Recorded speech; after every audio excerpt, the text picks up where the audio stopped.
Yo, what's going on, guys? It's your boy. Welcome back to another video. So today I'm going to be talking about a movie that wasn't really on my radar, but I saw an advertisement for it about a week ago, and I was like, oh my god, you know what? That looks kind of good. I kind of want to go check that out. It is the Netflix original film, Nimona. Modern Movie Review. Okay, so this film is a beautiful animated film, and there's actually a lot of history about it behind it that I was unaware of. Apparently, this movie is the last movie for the animation studio that created the old Ice Age movies. It's called, like, Blue Sky or something like that. I'm not entirely sure if that's right. Future me, put it up there if I'm wrong, because I think I'm probably wrong about that. But either way, this is a movie that was supposed to come out about 2018, 2019, around that time, and this was around the time that Disney was acquiring Fox, and that animation studio was owned by Fox at the time, and so there's a big kerfuffle about this movie. It was about 75% done, and the movie and the entire project kind of got canned, and it was kind of a big deal at the time because a lot of people were looking forward to it, and Disney just kind of like canceled it. It was like, no, this isn't happening. And yeah, I thought that it was a pretty damn good movie, and I think that Disney definitely missed out on a big opportunity here. Obviously, I don't know if this animation style and some of the story aspects of it that I really liked were a part of the original version that was going to come out, but I'm assuming since it was supposedly about 75% done, that a lot of it probably was the way that this movie is coming out to be.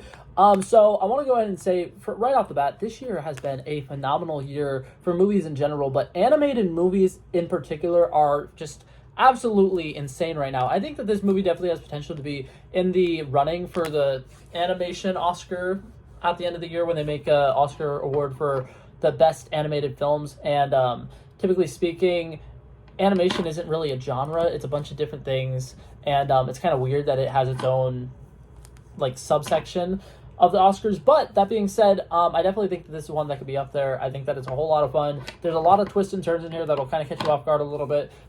The heart of the story is a beautiful love story. There's a great story about acceptance and kind of making sure that you really pay attention to how you're perceiving others and making sure that you're not just seeing somebody blindly and giving them some prejudiced thoughts because of, oh, this is how they look, they have to be a terrible person. And I kind of like it. It's kind of giving off similar vibes of the whole Beauty and the Beast story. As the years passed, he fell into despair and lost all hope. For who could ever learn to love a beast? Where, like, the Beast is actually a gentle giant. He's not really somebody who's super scary. He's not somebody who's going to actually murder you. He just looks scary and intimidating. And then what I really like about this movie is the main character, Nimona, she is a shapeshifter. I'm pretty sure it's stated at the beginning of the movie that she's been around for about 1,000 years, and she's so alone. She really just wants to be accepted. She really wants to fit in. She's always wanted to have friends, but no matter where she goes, she gets called a freak. She is kind of an outcast of society. Nobody really likes her. A lot of people fear her. And a big thing is, in this futuristic world where this movie takes place, there are a lot of knights, and a lot of these knights, it is their dream to go out and kill this monster. They want to defend their city, and they think that the best way to do it is by killing this monster that they actually know ultimately nothing about. I think that it's a beautiful story. It's very heartfelt, and I think that the animation in it is really well done. Something that I really like about this movie, compared to a lot of other movies that are coming out this year, is animation is really starting to kind of like take a dive into a bunch of different styles of animation, and I really like the fact that there's so much different variety in animation styles right now. Like, we got the Elemental movie, which had a lot of interesting stuff with a lot of characters that are constantly moving. We had Spider-Man Across the Spider-Verse with all interesting stuff that they did with Spider-Punk and how he was animated on a full different level as all of the other Spider-Man and stuff like that. Pretty cool. I really like that stuff. Claymation last year with the beautiful Pinocchio movie that won the Oscar for Best Animated Movie. There are so many different versions of animation this year, and I really like this one. This one had a nice cartoony feel to it, but you can still kind of feel like the hand-drawn, and it feels more like a medieval story, which is interesting because it's about knights, but it's a futuristic movie about knights, and it's really interesting to me how they're able to portray this as a medieval story despite there being a lot of modern elements to it. Like, they live in a big city, they have a lot of technology, they have phones, they have social media and stuff like that blows up. And I think that it's really interesting how the animation style really helps make this feel like an older movie as opposed to it being set in the future. I really like the fact that there's a lot of interesting kind of medieval elements to this movie as well, despite the fact that, like I said, it's very futuristic. So the overall plot of the movie, spoiler alerts here, I'm going to get deep into it. Right off the bat, this movie, I had no expectations for what it was. I just knew the main character is a shapeshifter, and I was like, that's kind of cool. So, right off the bat, we're introduced to this couple. It's two knights that are in love with each other. You can tell that one of them is kind of a lot more dark and brooding, and then the other one is more lighthearted and optimistic, and it's like, you need to calm down, everything's going to be okay. And they really like balance each other well. They're very opposites attract, and I really like their kind of relationship that they're setting up here with one of them being like a goody-goody and one of them being kind of like a bad guy who isn't really bad, but he's just not really as happy. He doesn't like to show emotions as much. He's a little darker, and I like that little contrast that has. That relationship is a really cute relationship. And right off the bat, the guy who's kind of a little darker, he's more like, I don't want to say he's like depressed, but he kind of seems kind of depressed and nervous and moody kind of a little bit. He's supposed to be getting knighted. It's a really big deal. He goes out into the audience and he gets knighted by the queen in front of everybody. At first there's a really awkward like silence in the audience when he gets knighted, and he's terrified, and you can basically like feel his heart beating through his chest in this moment, and it's very cool. Like I said, the animation in this movie, top notch. You can literally feel so many of their emotions throughout so many of the different scenes in this movie.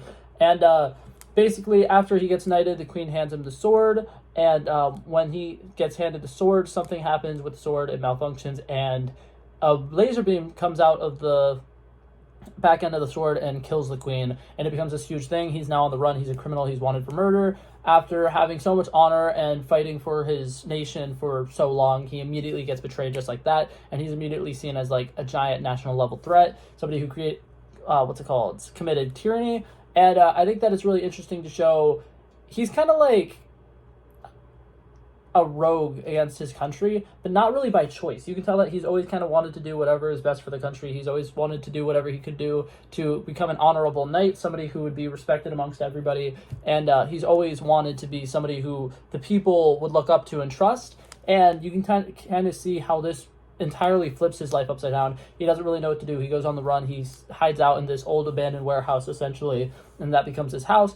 And when he does that, this is when Nimona steps into the movie, and she's kind of like, okay, I'm ready for the job. And he's just like, what job are you talking about? And she's just like, as your sidekick. And she's just like, you killed the queen and blah, blah, blah, and this and that. And she's like, you're going to need some help, and I'm going to be here right by your side. And she's like, I'm going to be here to help you. And it's this cute little relationship. Kind of reminds me of like this typical, like, a dad says they don't want a dog, and then they become best friends with the dog. It's kind of like that kind of friendship. And I think their entire friendship throughout the movie and how it grows and how it blossoms from being like a really reluctant knight, not really wanting to deal with this weird shapeshifter little girl, and over the course of the story realizing that they're both the same in a sense. There's a little sequence towards the middle of the movie where they have an interesting conversation where they talk about the shapeshifting girl has always been considered a monster, and she's always seen as a monster, and everybody always kind of looks at her differently and treats her differently just because she can shapeshift and she has these abilities that she never really asked for. She just kind of got burdened with them.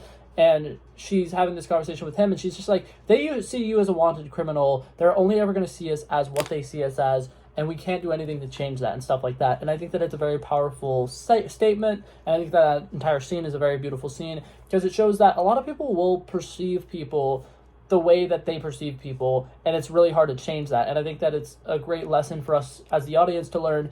Never judge people based off of appearances. Always kind of give people the benefit of the doubt. Just because somebody looks mean and scary doesn't mean they actually are mean and scary. And I really liked the tones and messages in this movie. I think that it was really, really good. And lastly, for this last little bit of the video, I kind of wanted to compare this movie. No, I didn't. False. Wrong movie. I'm getting mixed up. I watched another animated movie that I'm going to be making a My Mini Movie review of tomorrow. And I was about to do the ending segment for that video now, and I got a little distracted. But no, overall, I thought that this movie was really good. I really liked a lot of the stuff in it. Like I said, there's a lot of twists and turns in here that I was not really expecting. And there's a lot of really cool action sequences that I wouldn't really expect them to be able to do in a rated PG movie. But yeah, like I said, it's rated PG. But there are action sequences where the girl who can shapeshift kind of goes on like giant rampages, and you can literally watch her like murder an ungodly amount of people. And it is really cool. It's a lot of interesting. It's a lot of fun. I would definitely recommend going out and watching it. Like I said, it's a Netflix original movie, so you can watch it on, you guessed it, Netflix. But yeah, so that's it for this video, guys. Hopefully you guys enjoyed it, and I will. Oh my god! Wow, I'm forgetting everything today. That's really bad.